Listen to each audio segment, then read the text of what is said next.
गांव में सतीश नामक एक गरीब आदमी रहता था, जिसका गांव में एक रेस्टोरेंट था। सतीश के रेस्टोरेंट पर दिन भर ग्राहकों की भीड़ जमी हुई रहती थी। सतीश बहुत स्वादिष्ट और चटाकेदार खाना बनाता है। अरे वाह वाह वाह वाह बोले तो एकदम फैंटास्टिक। इतना बढ़िया खाना मैंने कभी नहीं खाया। मन प्रसन्न हो गया आज तो सतीश मेरे भाई। अरे सतीश, तुम्हारे हाथ के ये सारे पकवान तो मेरी बीवी के हाथ के पकवान से भी ज्यादा स्वादिष्ट है। तुम्हारे हाथों में सच में कोई जादू छुपा है, आ, या फिर कोई जादू रखा है? जिससे तुम इतना जबरदस्त खाना बनाते हो। धन्यवाद भाई साहब। ये लो आपका बटर नान और पनीर की सब्जी, और ये आपका ठंडा ठंडा छाछ। सतीश का इस दुनिया में कोई नहीं था। नहीं, उसके माता पिता तो जिंदा थे, लेकिन वो बचपन में ही उनसे बिछड़ गया था और तब से उसने अकेले में ही जीवन जीना शुरू कर दिया था। कई संघर्षों के बाद उसने गांव में अपना छोटा सा रेस्टोरेंट खोला था। गांव में आए पर्यटकों को भी सतीश के हाथ का खाना बहुत पसंद आता है। कमल नगर के पड़ोस में ही लहूपुर कहकर एक गांव रहता था। लहूपुर में सतीश का हमशक्ल मुन्ना रहता था। मुन्ना एक चोर होता है। मुन्ना उस गांव के लोगों के गहने और पैसे चुरा कर भागता रहता, और जब जब उसे पुलिस पकड़ने की कोशिश करती, वो उनके चंगुल से बच निकलता। अब मेरे पास पूरे गांव को लूटकर भरपूर पैसे इकट्ठा हो गए हैं। बस कुछ दिन और, अब सीधा मैं बड़ा वाला तीर मारूंगा। सरपंच के बंगले पर ही डाका डालूंगा, जिसके बाद मैं ढेर सारे पैसे चुराकर हवाई जहाज में बैठकर विदेश चला जाऊंगा और धूम मचाऊंगा। ये बहुत बड़ी इत्तेफाक की बात थी कि दोनों पड़ोस के गांव में एक जैसे दिखने वाले हमशक्ल रहते थे। वो कहते हैं ना, दुनिया में एक जैसे दिखने वाले 7 लोग होते हैं। मुन्ना सरपंच के बंगले में चोरी करता है और वो वहां से खूब सारा धन लूटकर विदेश भाग जाता है और पुलिस उसे ढूंढने लगती है। एक दिन कमल नगर में लहूपुर का एक निवासी आता है, जिसका नाम पोपटलाल होता है, जो सतीश के ढाबे पर सतीश को देखकर बहुत हैरान रह जाता है। अरे ये तो मुन्ना चोर है। अच्छा, तो लहूपुर में सबकी धन दौलत लूटकर यहाँ पर आ गया और ढाबा खोल लिया। वाह वाह, अब तो तू गया बच्चू। अब मैं लालपुर जाकर पुलिस और सरपंच और सभी गांव वालों को बताऊंगा कि तू यहाँ छुप कर बैठा है। पोपटलाल को गलतफहमी हो जाती है। वो सतीश को मुन्ना समझ बैठा है और लहूपुर जाकर वो गांव वालों को, सरपंच साहब और पुलिस को सतीश के बारे में बताता है। क्या ये तू क्या कह रहा है पोपटलाल? वो मुन्ना कमला नगर में जाकर ढाबे में खाना बेच रहा है? नहीं, अब तो उसकी खैर नहीं। उसे तो अब हम नहीं छोड़ेंगे। हाँ चलो, उसे पकड़ते हैं। सरपंच, पुलिस और बाकी लहूपुर के गांववासी एक साथ झुंड बनाकर कमल नगर जाते हैं और वहां जाकर वो लोग सतीश को पकड़कर खूब मारते हैं। इतना मारते हैं कि वो बेचारा चल भी नहीं पाता। मत मारिए मुझे, मत मारिए। अरे मैंने क्या किया है? कमल नगर का सरपंच छोटे लाल वहां आता है और लहूपुर के गांववासी उसे सारी बात बताते हैं, जिसके बाद छोटे लाल भी सतीश को एक जोरदार थप्पड़ मारता है। कमीने, तुझे मेरा ही गांव मिला था क्या छुपने के लिए? चल अब तू इस गांव से निकल जा, और खबरदार जो तू लालपुर या कमल नगर में दिखाई दिया तो।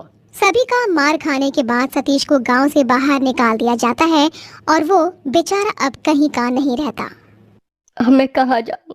मेरा तो इस दुनिया में कोई अपना भी नहीं है, न कोई दोस्त, न रिश्तेदार, न जान पहचान वाला। ऐसे में मैं कहाँ जाऊँ? हे भगवान जी, आप तो जानते हो कि मैं बेकसूर हूँ, फिर भी मुझे इतनी बड़ी सजा क्यों मिली?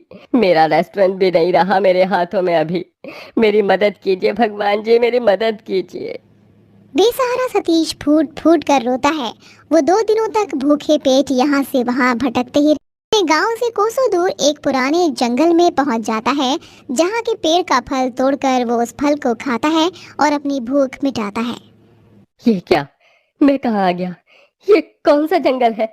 यहाँ तो दूर दूर तक बाहर निकलने का कोई रास्ता नजर ही नहीं आ रहा है। सतीश बहुत कोशिश करता है, लेकिन वो उस जंगल से बाहर निकलने का रास्ता नहीं ढूंढ पाता। सतीश उस जंगल में बुरी तरह फंस चुका था। अब सतीश उस जंगल में ही एक तंबू बनाकर रहने लगता है और फलों को खाकर ही अपना गुजारा करने लगता है। शाम में वो अलाव जलाकर अलाव के सामने बैठता है। पता नहीं क्या लिखा है मेरी किस्मत में, अब मैं इस जंगल से बाहर कैसे निकलूं? सतीश रात में जुगनू को इकट्ठा करता है और रात में वो जुगनू चमकते हैं। एक रात जब वो सो रहा होता है तभी उसके तंबू के बाहर उसे एक परछाई दिखाई देती है। वो घबराकर उठता है और देखता है कि वहां पर एक साधु बाबा खड़े हैं। साधु बाबा आप? बालक, तुम यहाँ इस मायावी जंगल में क्या कर रहे हो? मायावी जंगल? हाँ बालक, ये एक मायावी जंगल है। इसमें वही इंसान आ सकता है जिसका दिल एकदम साफ हो और जो मन से बहुत अच्छा हो। अच्छा, लेकिन लेकिन ऐसी क्या बात है इस जंगल में जो इसे एक मायावी जंगल बनाती है? साधु बाबा सतीश को एक कुएं की ओर ले जाते हैं जिसमें बहुत गहराई होती है और उसमें से एक दिव्य रोशनी उजागर होती रहती है। सतीश वो दृश्य देखकर अचंभित रह जाता है। ये है इस जंगल की खास बात, ये अलौकिक कुआं। इस कुएं से चंद्रलोक जाने का रास्ता है। चंद्रलोक एक जादुई दुनिया है। कई सालों पहले चंद्रलोक के निवासी हमारी धरती पर इसी कुएं के रास्ते से आया जाया करते थे और इस अलौकिक कुएं में वही लोग जा सकते हैं जिन्होंने इस धरती पर पुण्य का काम किया हो। अरे वाह, मुझे तो यकीन ही नहीं हो रहा है। वैसे भी मुझे इस धरती पर नहीं रहना है। यहाँ के लोग बहुत बुरे हैं। मेरे साथ जो हुआ है उसके बाद तो मैं अपने गांव भी नहीं जा सकता। अब मेरे पास चांद पर जाने के अलावा और कोई रास्ता नहीं रहा है। हाँ बालक, अगर तुम मायावी जंगल में रह सकते हो तो तुम इस अलौकिक कुएं में भी अवश्य ही जा सकते हो। जाओ, एक सुखी जीवन जियो। धन्यवाद साधु महाराज, धन्यवाद। लेकिन चंद्रलोक की दुनिया में तुम क्या करोगे? वहां पर तो तुम्हारा कोई अपना भी नहीं है। कैसे करोगे अपना जीवन यापन? अपना तो धरती लोक पर भी कोई नहीं था, तो चंद्रलोक पर भी मैं वही करूंगा जो मैं यहाँ करता था, खाना बनाना। मैं चांद पर जाकर अपना एक रेस्टोरेंट खोलूंगा और उसमें स्वादिष्ट खाना बनाऊंगा। वाह बालक वाह, बहुत ही शुभ विचार है। जाओ, अपने जीवन की इस नई शुरुआत के लिए मैं तुम्हें ढेरों शुभकामनाएं देता हूँ। विजयी भव बालक।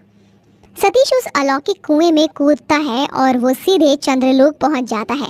चंद्रलोक पहुंचने के बाद वो वहां एक दिल के धनी आदमी से मिलता है जो उसके चांद की सैर कराता है और वो उससे पैसों की भी मदद करता है। उन पैसों से सतीश रेस्टोरेंट खोलता है। धरती लोक के व्यंजनों की खुशबू सूंघकर चंद्रलोक के निवासी आकर्षित हो जाते हैं और वो सतीश के रेस्टोरेंट पर खाना खाने आते हैं। अरे भैया, बहुत ही बढ़िया, इतना अच्छा खाना है कि मन कर रहा है कि बस इसे खाते ही जाओ, खाते ही जाओ। सच में तुम्हारे इस रेस्टोरेंट के कारण हमारी जिंदगी में बहुत भी खुशियां आ गई हैं सतीश भाई। वाकई मेरे सतीश भाई, चांद पर जो खाना मिलता है उससे कई गुना अच्छा खाना तुम बनाते हो। अब तो हम रोज आएंगे तुम्हारे रेस्टोरेंट में खाना खाने।